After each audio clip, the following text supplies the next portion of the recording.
Assalamualaikum warahmatullahi wabarakatuh. Selamat pagi semuanya. Jumpa lagi dengan saya Bu Sari dalam mata pelajaran kimia. Hari ini kita akan belajar mengenai materi dan penggolongan materi.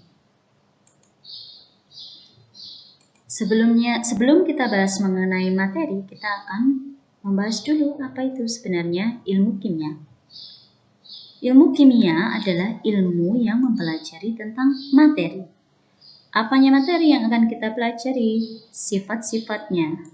Yang kedua, perubahan materinya. Dan yang ketiga adalah energi yang menyertainya. Jadi ilmu kimia yang akan kita pelajari selama 1 tahun ini itu mempelajari tentang materi ya. Dari sifat-sifatnya, perubahan materinya, dan juga energi yang menyertainya.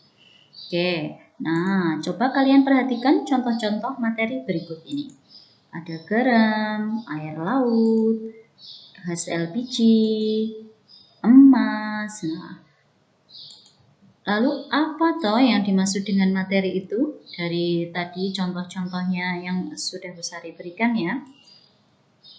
Materi adalah segala sesuatu yang memiliki massa. Memiliki massa artinya dia bisa ditimbang ya. Cara gampangnya itu ya, bisa ditimbang. Kemudian yang kedua adalah dia menempati ruangan atau memiliki volume. Nah, contohnya apa ini? Contohnya misalnya garam. Garam ini bisa ditimbang ya, jadi dia memiliki massa. Kemudian dia juga bisa menempati ruangan atau memiliki volume. Contoh lagi adalah gas LPG.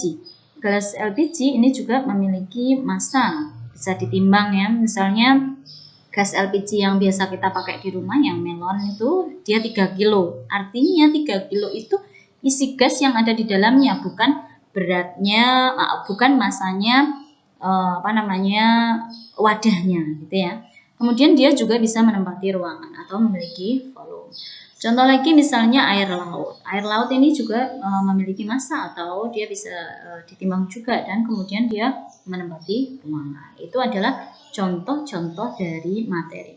Ada banyak sekali dalam kehidupan kita contoh-contoh dari materi yang lain.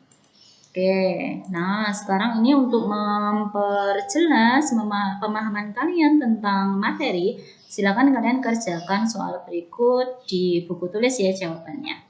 Apakah di bawah ini termasuk materi atau bukan? Jadi nanti jawabannya misalnya besi termasuk materi gitu atau bukan gitu aja ya. Oke, kita lanjut. Kemudian untuk penggolongan materi. Jadi materi ini bisa digolongkan menjadi 2. Yang pertama adalah zat tunggal. Nah, zat tunggal ini pun bisa dikelompokkan lagi menjadi unsur dan juga menjadi senyawa. Jadi bisa dikelompokkan menjadi 2. Kemudian kelompok yang kedua dari materi namanya adalah campuran. Kalau yang tadi zat tunggal ini campuran. Kita bahas satu persatu. Oke, zat tunggal, namanya zat tunggal ya. Berarti zat ini dia penyusunnya sejenis dan mempunyai sifat homogen. Jadi tidak ada campuran apapun. Misalnya cuka. Nah, ini cuka saja, cuka asli murni. Nah, itu disebut sebagai zat tunggal. Kemudian misalnya gula saja tanpa ada airnya, tanpa ada apapun, maka dia termasuk zat tunggal. Kemudian misalnya emas atau air saja, besi, itu dia termasuk zat tunggal. Kemudian yang kedua adalah campuran. Yang namanya campuran berarti dia materi yang tersusun atas 2 zat atau lebih tanpa ada perbandingan tertentu. Berarti dia dicampur antara 2 zat tunggal atau lebih. Ya, misalnya air gula. Air gula ini terdiri dari air dan gula. Berarti itu dia termasuk campuran. Udara misalnya ya, udara yang kita hirup ini dia terdiri dari ada oksigennya, ada karbon dioksidanya, ada gas nitrogennya, dan lain-lain, bahkan ada debu-debunya gitu ya, yang berarti dia termasuk campuran. Kemudian misalnya bikin kopi susu gitu ya, ada kopi, air, susu, nah itu berarti dia termasuk campuran. Kemudian contoh yang lain ada baja. Untuk baja ini dia juga termasuk campuran karena tersusun dari besi, krom dan nikel, gitu ya. Itu baja, termasuk campuran. Nah, kemudian tadi zat tunggal itu dibedakan menjadi 2, ada unsur dan senyawa. Nah, apa itu unsur? Unsur adalah zat tunggal yang tidak dapat diuraikan lagi menjadi bentuk yang lebih sederhana melalui reaksi kimia. Jadi dia ya itu aja gitu. Misalnya natrium, ya natrium saja, lambang unsurnya Na. Karbon ya karbon tok, karbon saja, lambang unsurnya K. Kemudian besi atau Fe, lambang unsurnya ya ini besi saja tanpa ada campuran apapun. Kemudian aluminium Al. Seng Zn, lambang unsurnya. Tembaga Cu. Emas Au. Ini ada contoh yang lain misalnya oksigen, O, nitrogen, N, dan sebagainya. Oke. Kemudian untuk yang senyawa, nah yang senyawa ini gabungan dua atau lebih unsur-unsur yang membentuk zat baru untuk senyawa ini ya.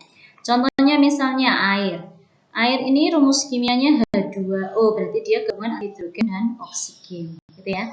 Terus contoh lagi karbon dioksida CO2, rumus kimianya. Alkohol C2H5OH. Garam dapur NaCl. Cuka CH3COOH. Gula pasir C12H22O11. Asam sulfat H2SO4. Nah, ini semuanya dia termasuk senyawa. Oke.